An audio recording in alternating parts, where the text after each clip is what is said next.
pessoal, tudo bem com vocês? Eu sou a Daniela, esse daqui é meu esposo João Paulo. Tudo bom, pessoal? E hoje vamos dar continuidade a mais um estudo.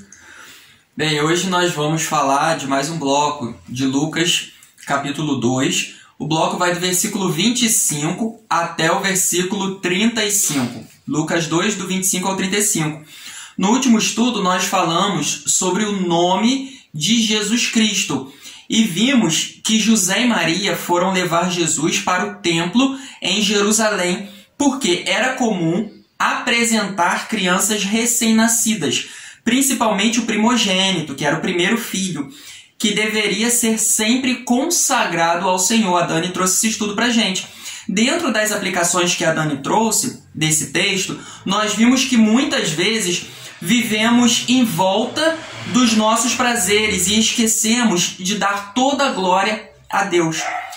E ela também comentou que a nossa família precisa ser consagrada ao Senhor. De uma forma assim mais ampla, tudo que temos deve ser consagrado a Deus. Mas nós vimos que José e Maria precisaram aguardar os dias da purificação para depois levarem Jesus ao templo.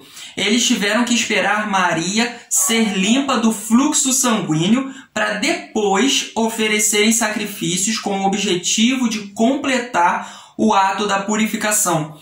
Só por uma questão de curiosidade, hoje em dia nós temos uma outra visão a respeito dessa questão da purificação.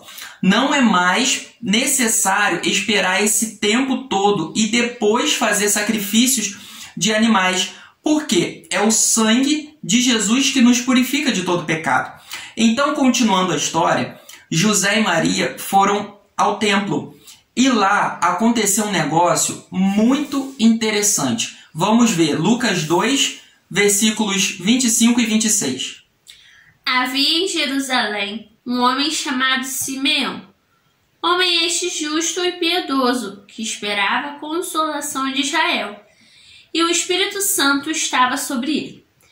Revelara-lhe o Espírito Santo que não passaria pela morte antes de ver o Cristo do Senhor. Nós já até falamos em outros estudos que o nascimento de Jesus foi muito interessante. Ele recebia visitas de pessoas que nem sequer conheciam Maria e José. Algo curioso, né? Mas agora nós vamos estudar sobre uma outra pessoa que foi visitar Jesus. O texto começa falando de Simeão, mostrando as qualidades dele. Nós lemos que ele era justo e piedoso e que ele esperava a consolação de Israel. Até aí parece um comportamento comum de talvez um judeu.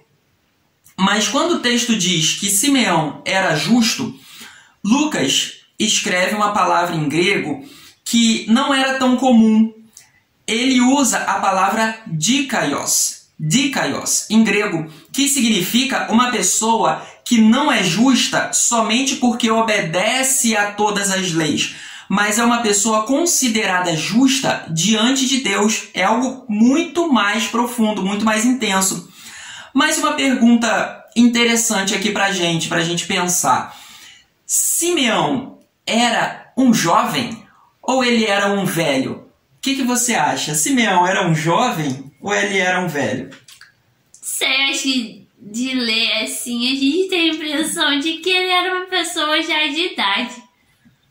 É o que parece. Pela descrição dos fatos, nós ficamos com uma impressão de que Simeão era um homem bem velhinho já, não é? Mas nós não podemos garantir isso.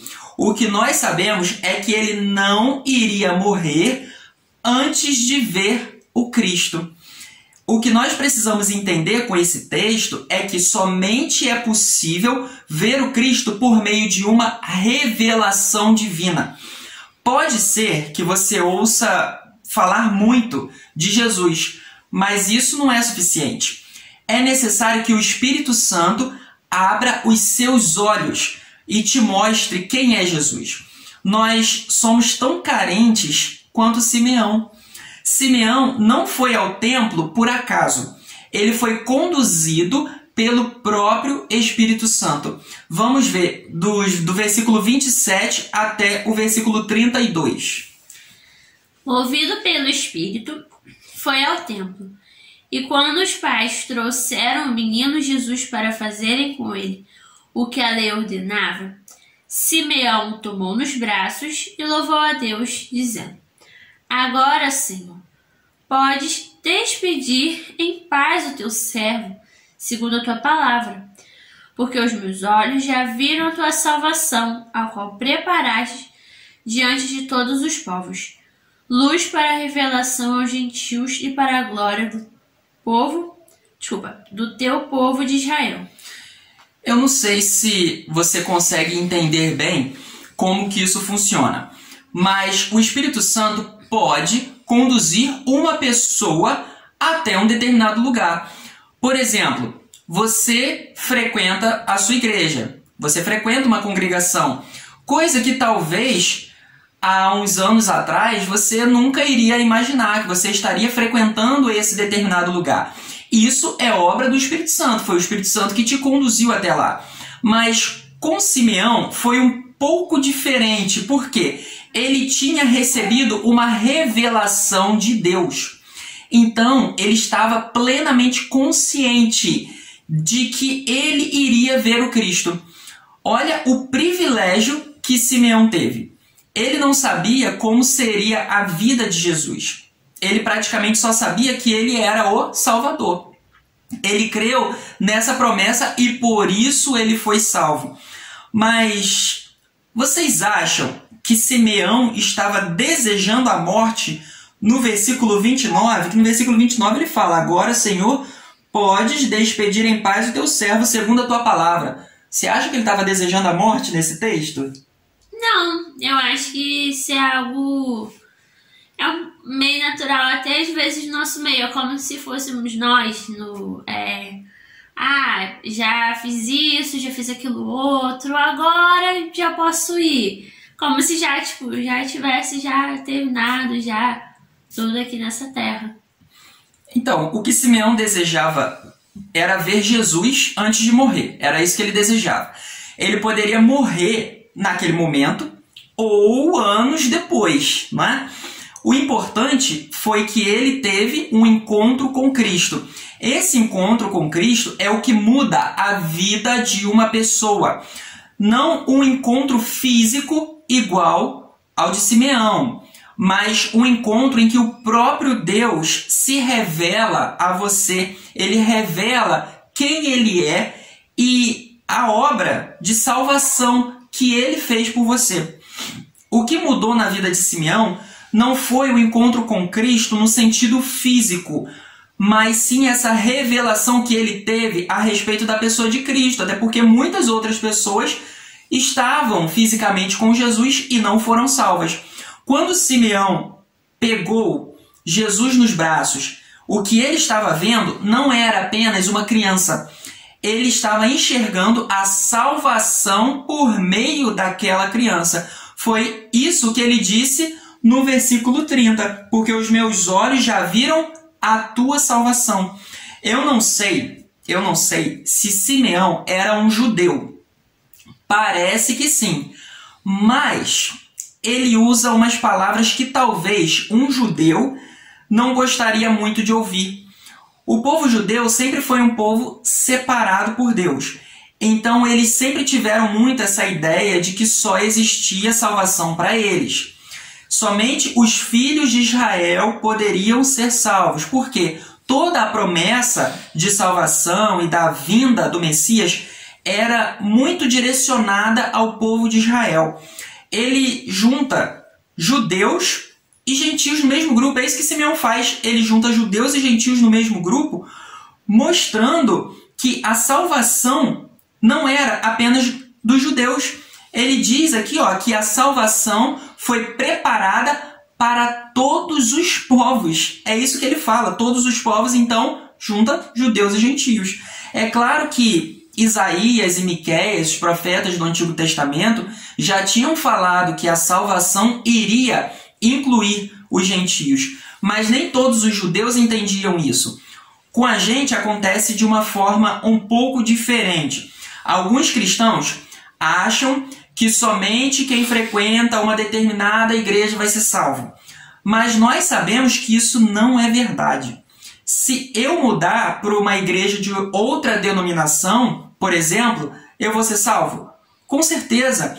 O primeiro ponto que precisamos entender é que Jesus é a nossa salvação, não é? Nós somos salvos por meio dele. E então, a salvação não depende, atenção a isso, esse ponto é importante, a salvação não depende de algo que eu faço ou que eu deixo de fazer. A salvação depende apenas do que Cristo fez por mim.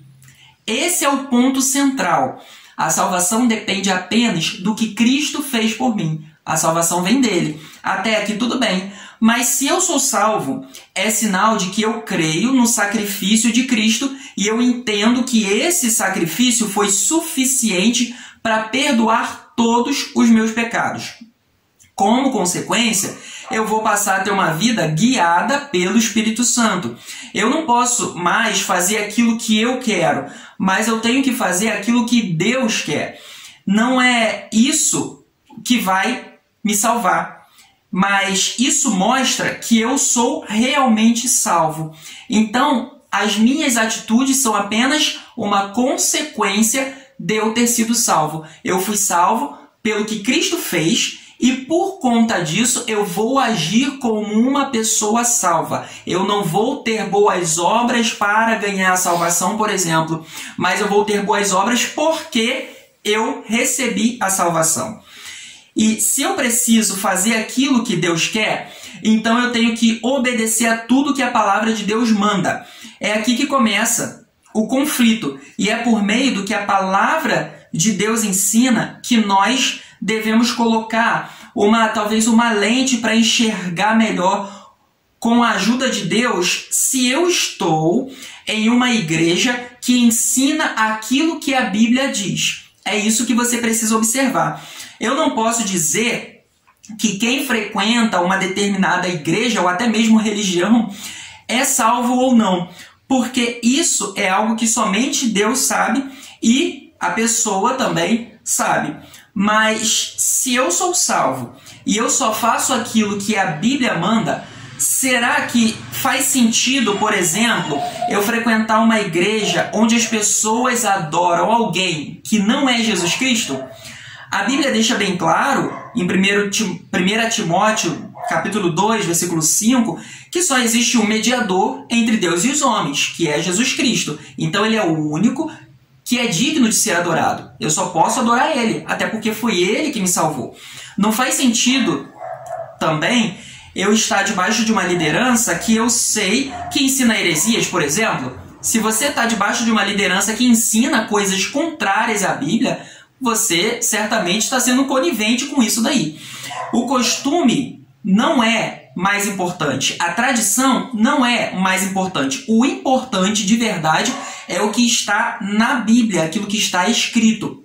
Então, Simeão reconheceu que Jesus era o único que poderia salvar a humanidade. Olha o que ele disse para Maria no versículo 33 até o versículo 35.